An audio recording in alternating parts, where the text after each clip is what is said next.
Hello, everybody, and happy Earth Day. My name is Mykaela Sterris. I am the Director of Youth Education here at Boxcar Theatricals, and I am so excited to also be your host for this Earth Weekend. We will be going all the way through Sunday, so we're very excited about some of these events coming up. On Sunday, the Boxcar Theatricals board and some friends will be at Tri-City Regional Park to be doing some cleanup, just going around with our bags and gloves and masks and making the earth a little bit cleaner, a little bit greener. If any of you would like to join us, there is a link to our Google form for volunteer interest on our website, as well as in our link tree that are in our bios on Instagram and Facebook. So we would love to have you join us. All supplies and water will be provided, though, of course, being Earth Day, we are encouraging everybody to bring your own reusable water bottles wherever possible. Masks will be enforced, just so you all know. I want to share with y'all what we're doing today. We're talking about sustainability in theater and different ways that we can make certain little swaps or even attitude changes that can just help us move toward a greener future in the theater as theater makers, as artists, and even as patrons. And just so you all know, we are donating 10% of all donations received today through Sunday to Broadway Green Alliance. They are an organization based in New York City, supporting Broadway, off-Broadway, regional theaters. They have little chapters across the nation that are all about green theater. It's they give you backstage toolkits if you apply for some things. They give you all sorts of tools that just help you with sustainable theater, all that we're talking about today. And so we want to support them in their grand reopenings as we are getting ready to reopen all of those theaters in New York and beyond. We want to help support a greener reopening because Mama Earth is important and we want to support her. So to talk to you a little bit more about Earth Day, we have a special guest of sorts from a little known show you may have heard of called Hamilton from Earth Day 5 years ago, a little ham for ham video to just tell you a little bit more about Broadway Green Alliance, about sustainability, and why we love the Earth. Hey everybody, Seth Stewart, Lin-Man, with Hamilton. I'm the Green Captain for Broadway Green Alliance, giving you a special ham for ham. This is for Earth Day. We're gonna make history, save the planet, and do better things for the theater, for the world. Green. Green, I'm like green, it needs to be green, but you know what I mean. I'm on the scene and I'm trying to save the earth one day at a time. Oh yeah, when I lay down these rhymes. Revolution, the revolution isn't American, it's global. I know I'm vocal, my vocal cords are always tired. That's alright, cause I'm not fired. Yeah, it's Earth Day, yeah, it's not my birthday, but we sip recyclable cups when we're thirsty. Oh yeah, and we use rechargeable batteries, and I say these things like I'm degrees. Oh yeah, Hamilton, we're trying to start the revolution slowly, like, cause it is Earth Day like, so we try to conserve and reuse and reduce and recycle, and this is my title, I ain't giving it away. This is the ham for ham, oh damn, oh man, I can't believe I just slam a man half a gram, and no, I'm not in Amsterdam, but every paragraph Broadway I am green. Broadway Green, trying to save your life, trying to save the life of my kids and Sebastian, going faster cause it's spinning and turning, yeah, we gotta stop the world from burning, Good luck with the lotto. Thank you to our special guest, Lynn. That was so awesome. And thank you, TJ Gershesky. Love an ethically responsible company. I do too. That's part of our mission here, is to be diverse, to be ethical, to be inclusive, to save this little planet, because we all got to live on it. There is no planet to be, as I often say. So now I would love to introduce some of our amazing panelists for tonight. These are people that I have worked with who are just passionate, knowledgeable theater makers, and I'm so excited for you all to get to pick their brains a little bit. If you do have questions for any of them as we go on through the night, you can comment on the Facebook or YouTube, and we'll see them right here. We can pop them up just like I did with TJ.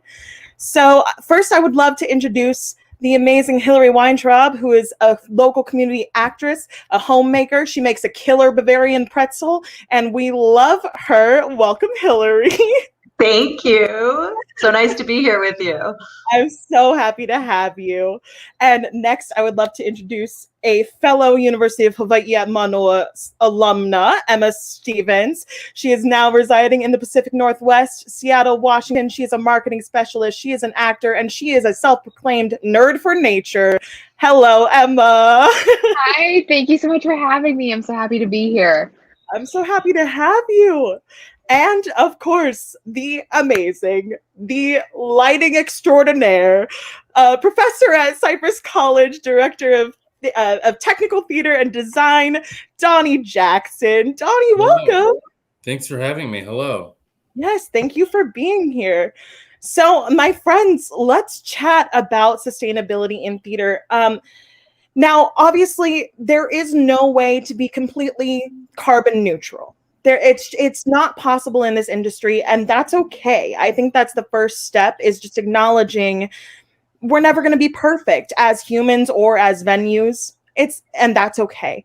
But what are some quick, easy fixes that you all have thought about that we could maybe make in our theaters? Well, I think the first thing off the top of my head, especially since this is a custom that has really taken off since the pandemic, is QR codes, right? So most restaurants, many places around, instead of having any kind of paper to show your menu, to show, whatever you're selling in your store, there's a QR code. And I think that if theaters adopted that practice, it would be an easy way to eliminate a lot of paper usage from playbills or inserts or anything of the kind. So that's like the first thing that jumps out at me would just be a money saver, because printing costs are expensive, and a paper saver, which is one of the, especially if you're doing glossy print, not easy to recycle. So it just seems like at this point now, that people so easily have adopted it now. Yeah. Before you couldn't necessarily say that, but now people have really, I think, gotten used to it. So I think that idea should be a no-brainer for the local community. Yeah, I have to second that. I work in marketing, and before 2020, I was a QR code hater. I was like, it's never going to happen. Stop trying to make QR codes happen. No one uses them. But now everybody knows how to do it. It's if you have a smartphone, it is a part of you don't have to download a separate app. Your camera can do it. It is the easiest way to save money and just also maybe not pollute so much. Like, it's a great way to use. It's an alternative to paper. I use them for my wedding. I used, instead of programs, we just had QR codes for everything. I was like, everybody do it on your own. And it worked perfectly. I've seen it work in many different situations, and I can't speak highly enough for moving things out of print. And I can talk more about that in marketing, but yeah, and it's a great way to start. I love that. Yeah, I definitely echo what you're saying. The only thing I would say, not countering it, but to think about, is there's a generation gap when it comes to smartphones. And in New York, there's also a novelty to the program. So I'm wondering if there's a way to get around that. Because in New York, the culture is, after the show, sign my program, sign my poster. If we can come up with some kind of an alternative, or maybe we ask, do you want a program? Instead of, here you go, more theater companies adopt the idea of, maybe we print 20% less, 10% less, on the basis of, do you want to print it, or do you want to just download it? And we make it a kind of an optional thing, because half of them end up under the seats.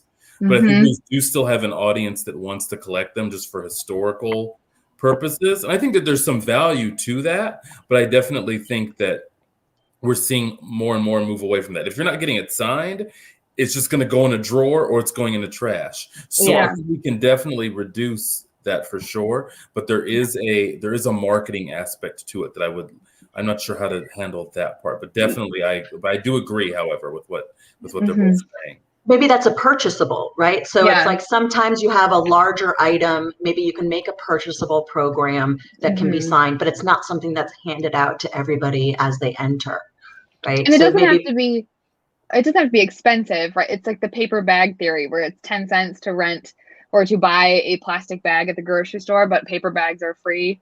So we have that kind of there's options there. It doesn't have to be all or nothing. And I think that is the biggest thing that we can make a change on, is removing this all or nothing thinking. A great way of reducing paper is having digital scripts being available for your actors. However, this can run into accessibility issues if people come from different backgrounds. So the biggest thing you can do is just ask who would like a paper script, who would like a digital option, and that will remove so much waste because you're getting people what they actually want, not just assuming there's this one solution that'll fit everybody. And I've actually seen that practiced. My Fair Lady, the recent revival, they had the playbill and they had like a full print program. It was only like $2, $3, but it was donation based. And they're like, if you want this, you can pay a little bit more and get it. So we've already seen kind of a difference between, and that's something that only Broadway really had. Broadway and the West End only separate playbill from program. Everybody else, it's one thing. But, I love the donation aspect. That's such a nice twist on it. That's really cool. Well, I'm wondering, we do have another guest, and I'm wondering if she may have some other ideas to contribute. So I would love to introduce the wonderful and phenomenal costume magician, Bronwen Burton. Hello, Bronwen. Hello. I'm so happy to have you here. Thanks for letting me come in a little late. So. Oh, absolutely. And actually, a mutual friend of ours just commented, "Hey, Michael, I love you and I miss you." This is a very important conversation. Thank you for leading. Thank you, Mykaela Sterris, for being one of my major inspirations and for making me the artist I am today. You are my hero. Aww. Yeah, we love Mykaela Sterris in this house. Shout out Fullerton High School Academy of the Arts. So yes, absolutely. Paper waste is massive. And if it's an accessibility issue, I think the same thing applies, right? Of just asking, do you want a program? And maybe eliminating the things like glossy paper that are harder to recycle, eliminating even color printing. Can we just make it black and white? That's a little less wasteful. Things like that. Okay, I'm curious. Let's step away from theater for just a moment. I'm curious, what are some of y'all's favorite sustainable swaps you've made in your own personal lives? And can that be applied maybe to some actors or theater makers? I definitely think so. I have this idea in my head. I think of it as investing to not only save money in the long run, but save the planet at the same time. So there's some things that you can spend money on that might cost more upfront. That work in different ways. Grocery bags, reusable ones, or grocery boxes. It's way better just use boxes. They're so much easier to carry. Dryer balls, like wool for your dryer. Water bottles, thrift stores, all these things where it might cost a little bit more up front, but it'll eventually you don't have to buy more of them. So in the long run, it'll save you money. And that can also work in theater spaces too, where instead of buying plastic forks for people, just go to Goodwill and grab a couple silver, like a set of silverware, and just have somebody take responsibility for washing it. And it removes that plastic impact too. We've had everybody bring a coffee mug to the space and then from home, and then they wash it on their own. So that's super fun for like break time coffee or whatever the case may be. That's super cool. I know most of my favorite sustainable swaps happened in my bathroom. I think that the safety razors, right? Like the old school razors, so cool. I love them. They're just fun to play with, and not play with. That was a bad phrase, but they're fun. They're fun to use responsibly, and also just look cool. I use toothpaste tabs now. The tablets. How are those? I love it personally. It took me a second to get used to it because there's just not as much happening in your mouth.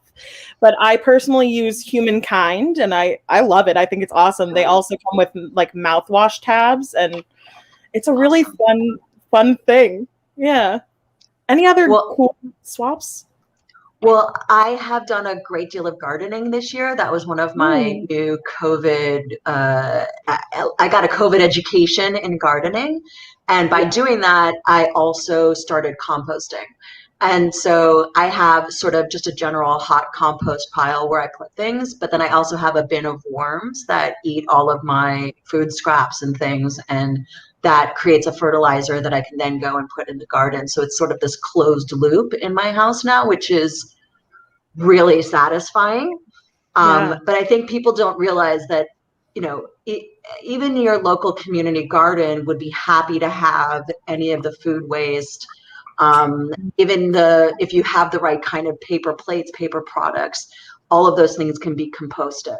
So being able to bring that practice in, I even use compostable trash bags now. So everything that I have breaks down. So being able to bring that into a theater, to bring whatever scraps or whatever, there isn't as much food waste in the theater, but when there is, to be able to take that and utilize it, instead of just putting it on a landfill. Yeah, absolutely. Yeah, that's been a big push. That's been the big one in my house. I've been doing this a long time. So we have cloth napkins. We have all cloth towels. So I don't do paper towels anymore. I'm a big gardener, so I do all the composting. We had chickens for a while, which would actually compost a ton of your things, which is not something I think you can do at a theater, but something maybe. Why not? Let's bring the chickens in for something. Let's give them a part. It'd be great. A boxcar chicken coop. It'll be fun. Why not? And then we do gift bags that I make out of like scraps of fabric and stuff. So lovely. And all kinds of other things. But yeah. And I'm working on my wardrobe so that it is all either thrifted or handmade. I love that. I have changed the way I address shopping a couple different ways. I'm really lucky that where I live has a very comprehensive Buy Nothing network, which is a hyperlocal Facebook group where everything is for free and you offer things freely and you receive them in the same way.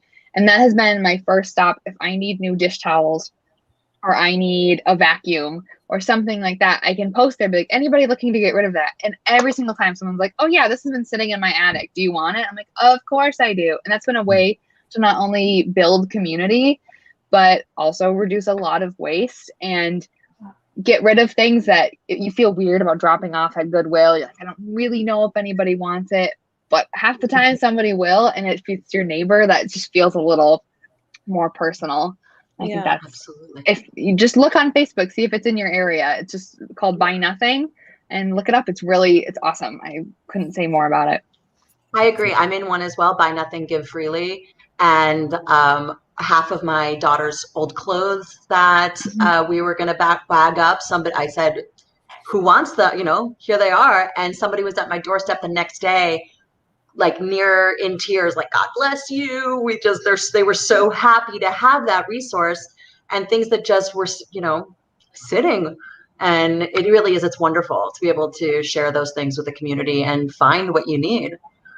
And also buying secondhand, there's a very good app called ThreadUp, and I get almost all of my clothes there. And it's remarkable what you can find. I mean, I would say about 75% of my wardrobe now has come from secondhand purchase. Yeah. Well, let's expand upon that. We have some designers in the room. Let's talk about how we can take that idea of secondhand, of upcycling. How can we bring that into the theater? I mean, in some ways we already do, right? There's a lot of people that do out of necessity because of cost efficiency and all of that. But Bronwen or Donny, what are your experiences like with upcycling, with secondhand, with renting even? Bronwen, do you want to go first? You haven't talked in a while. Go for it. I was going to say one thing that we're definitely looking at right now that's really affected lighting is LEDs, going from incandescent to LED. That's the big, huge one. And the big thing to making that happen wasn't cost up front. It was the aesthetic. Because when they first came out, you could really tell the difference between this really like flat, cold LED and the warmth that an incandescent gives you. And the big thing, and I don't know many of you notice this, but with an incandescent light, when you dim it, it starts to turn this amber. You get that glow of the filament, the lower it gets. LEDs didn't do that. They maintained the same color. It just got less of it, but it didn't warm up.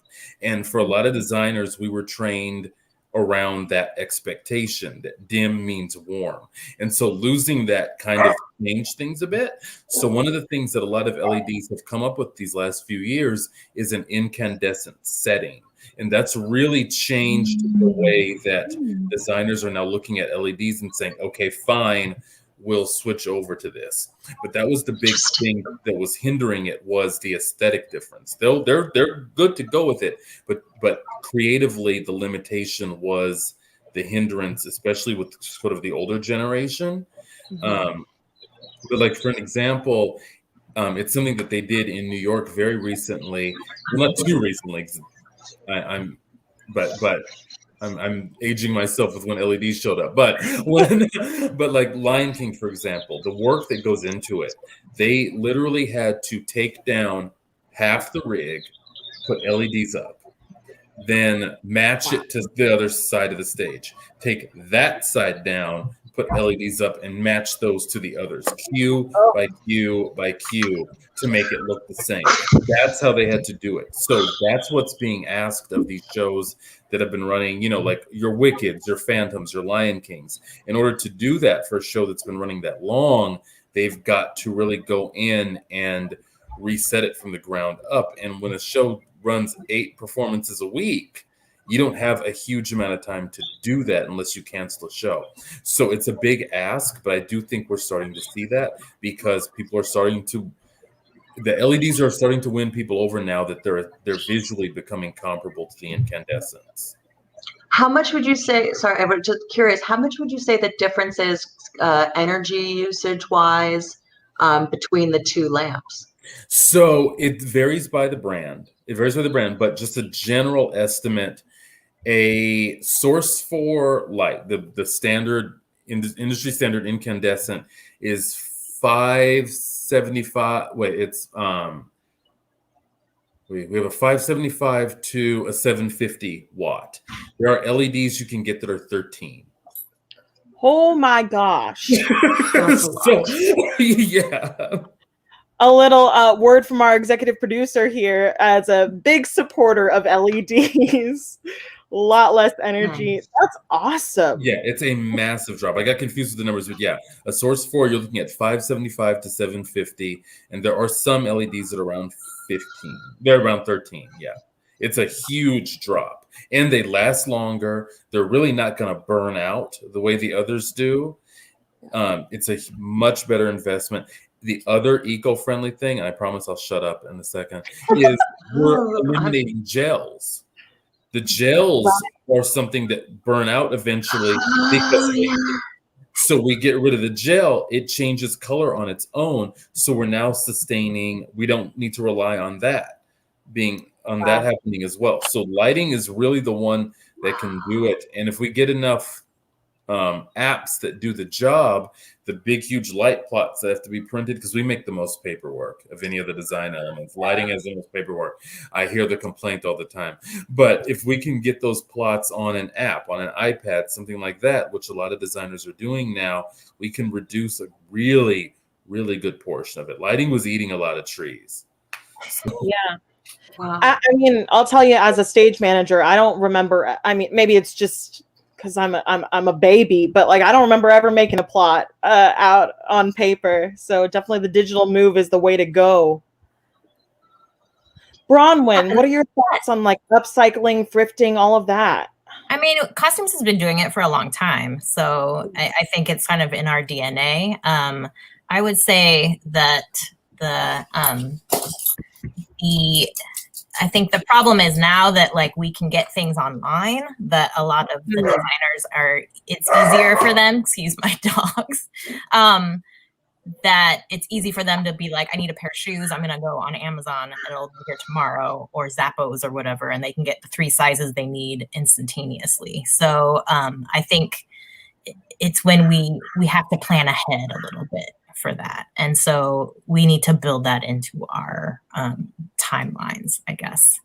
because those emergency situations that pop up for us are the things that I think can really hinder the green aspects of that. But we take things there. We have huge stocks that all the costumes go in, and we're always doing rentals. And nothing like the whole show can't be built unless it's like a Broadway level thing. So, and then I would say in the shops, there are a lot of fabrics that end up getting thrown away, like your mock-ups and that kind of thing. And so I think good shops are now taking those scraps and donating them to either quilters or a place that will then like remanufacture them into different fabrics. So I think we could implement that, and that would be good. But we definitely have been doing this sort of thing a long time. So yeah, absolutely. Can I chime in really quickly? Absolutely. So I'm looking at a chart that tracks the lumens per wattage. Lumens being like how we track in brightness or intensity, and like the lowest one for a color source, which is a standard fixture, is 147 watts per lumen, and then 250 is the highest. So at the very best, we're under half. That's fantastic. It's got to be a game changer. I mean, just for the cost of a theater, the electrical cost, the energy cost, and if a theater has the ability to throw some solar panels on top of their roof, I mean, now we're in business. No one can see it. So people complain because like the house looks ugly with them. No one's looking at the top of the theater. Exactly. And I have done some research on the idea of like a building being certified green, and a lot of theaters in the UK especially are doing it. The UK is way ahead of us in terms of sustainability for theaters, and like that's an easy way right there. We do have a question from Michael Despars about sustainability in set construction. He's seen theater companies finish a show and dump everything. And then he also said the cost of lumber has tripled this year. Yes. So maybe people are starting to think about saving stock pieces. Does anybody want to speak to that? Well, go ahead. Please, go ahead. No. Please, Emma. I was just going to say, I think if you start the process from the intention of that we will reuse this at the end of it, it helps with the set taking down at the end. Because you already have that intention. If you build with reusing in mind, it does change a lot of what gets wasted and what does not. Absolutely. Yeah. When I was thinking about that, it was, how hard the little theater community has been hit in LA, and the idea that we may all sort of be drawing from the same stock for a while. Like as a community, can we come together and see what each other needs so that we can not have to build right away and be able to draw on what we've used in the past, what other theaters have used in the past. So that's my hope, is that when things start to get up and running again, that there will be a sense of community and the ability to sort of to share our stock and help everybody save some money and get some shows up. Absolutely. I think the other problem with that is that storage becomes an issue.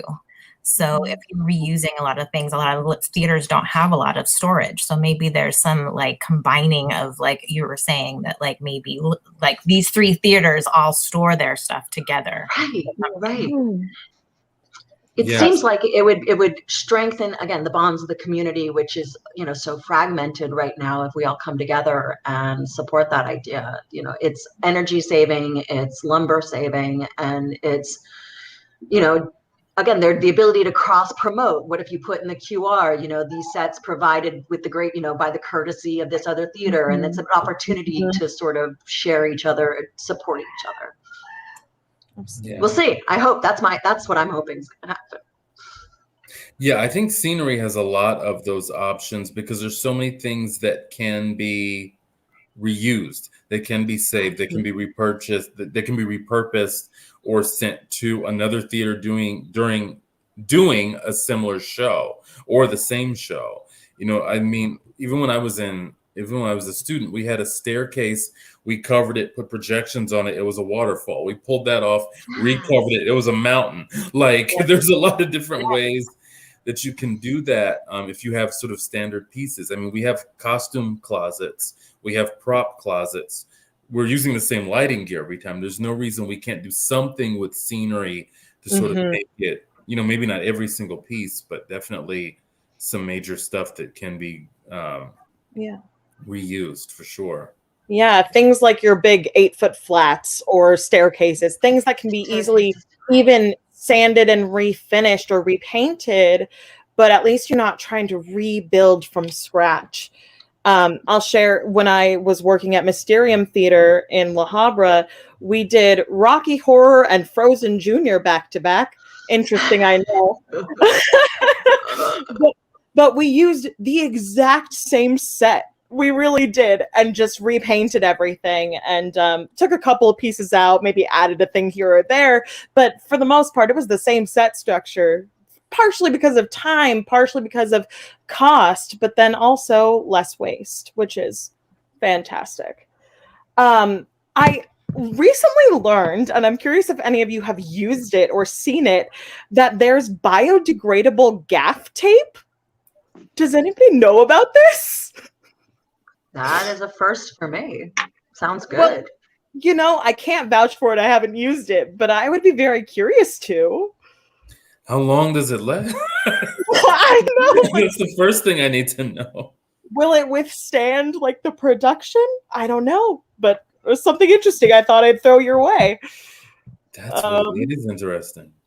Yeah. But I think it is the collective of all those little things though, right? Like in my mind, I'm like, how much gaff tape? But then I'm like, okay, you do the gaff tape and you do, you know, compostable cups and you do, you know, water, whatever it is that you're doing, you put all those things together and that's going to add up.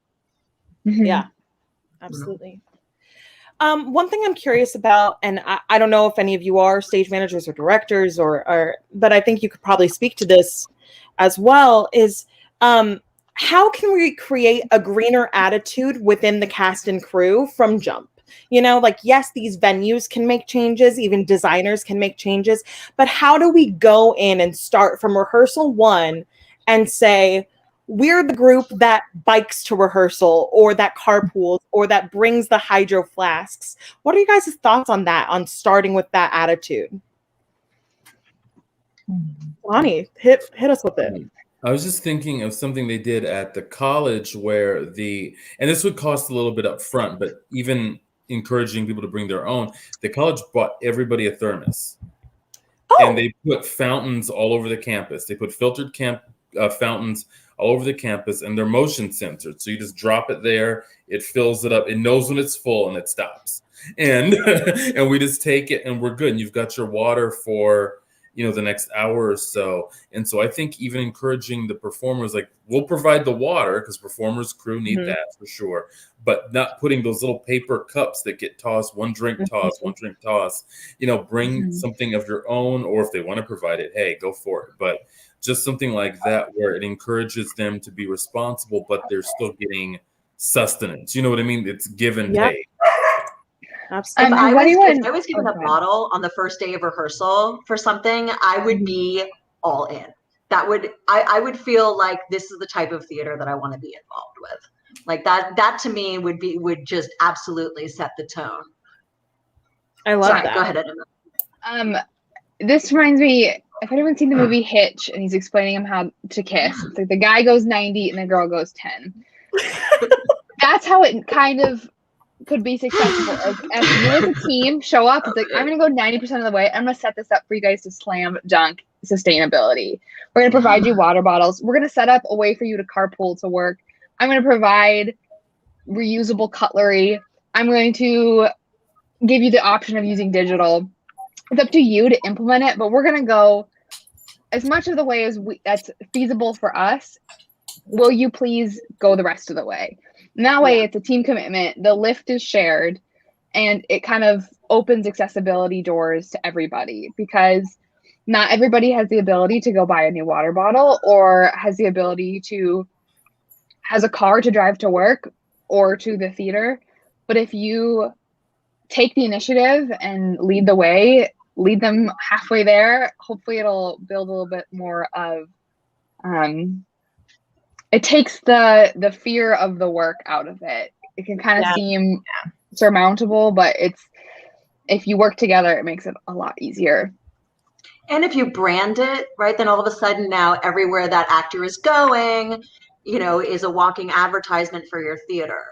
And believe me, if I had one and it had the theater on it, like hashtag backstage life, all of a sudden comes with like a prop. Yeah. And oh, sorry, go ahead. No, please. I was just going to say, even if theaters aren't able to provide that to every actor, every crew member, it can easily be a sellable. And then there you go. That's a little bit more help for your theater. Some of these smaller groups aren't going to be able to provide that to everybody, but it's an option for them, which is cool.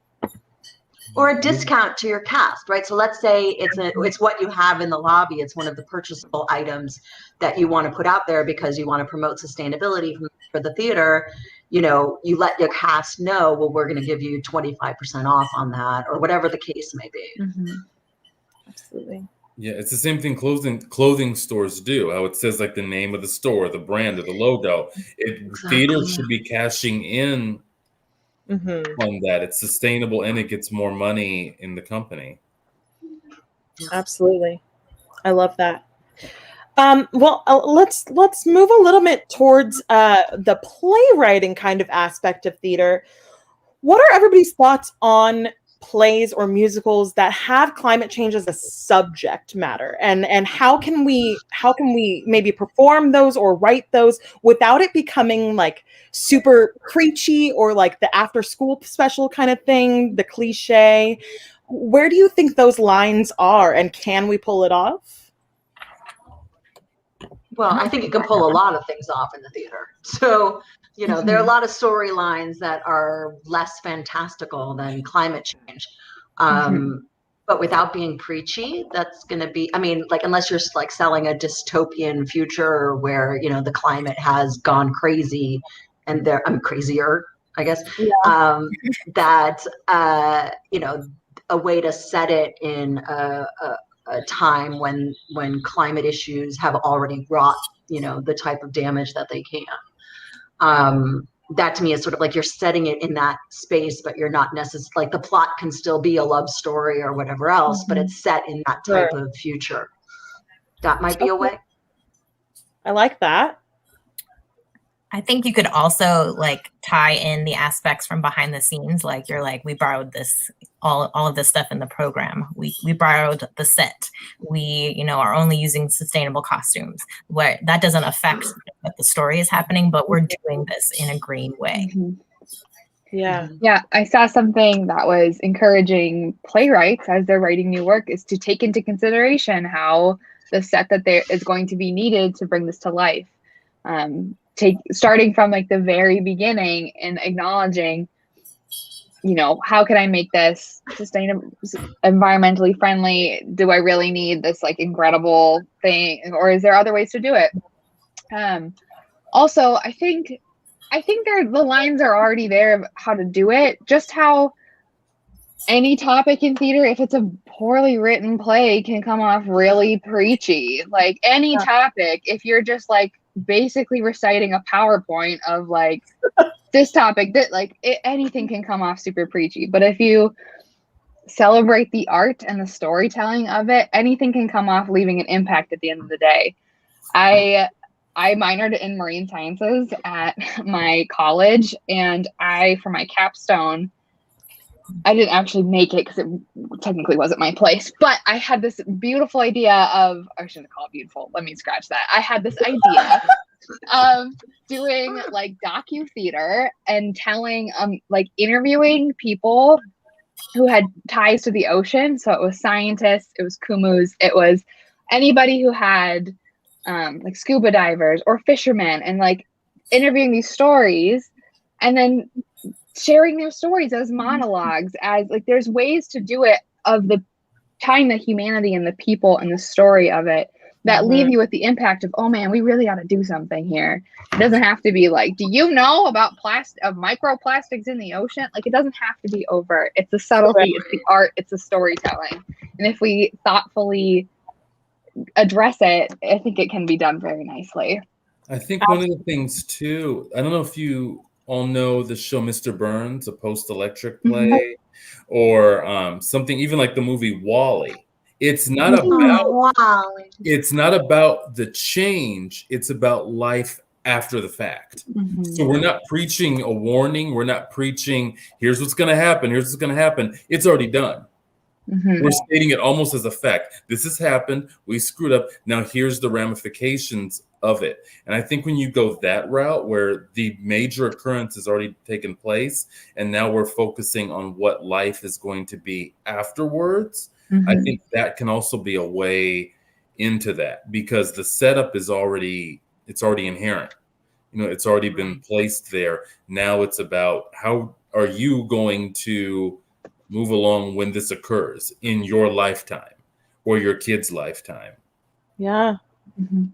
Yeah, that's a massive thing for me as an educator. And I know several of us are educators and or parents is like, sure, I want the world to be fine for me, but what about my students? What about my kids? What about my grandkids? Like that's who we're doing this for, right? We got to sustain the planet for them, for our future. Well, I think that's all beautiful. Thank you all for sharing. As we start to wrap up, I'd love to know if any of you have any favorite organizations or resources, books, activists, anything that you'd like to share that you think people might gain something from. I'll hype up the Broadway Green Alliance one more time. That website is full of resources. Actionable things that you could do, scientific studies showing like how theaters have done things and what has happened, like chock full of resources. It's great for theater makers. Definitely check that out. Absolutely. I would recommend, please. No, Donny, you first. I was just going to say, I would recommend sustainabletheater.org. They document a play that they did called Dark Water, and they go through scenery, lighting, and costumes and show all of the practices that they did in order to make that show as green as possible. So that's a good resource for a launching point. Because my focus has been so much on my garden, I've gotten a lot of information from the Los Angeles Community Garden Network, and they do an extraordinary job educating on recycling, gardening and composting, and it's been a tremendous resource and just a general good community organization. That's awesome.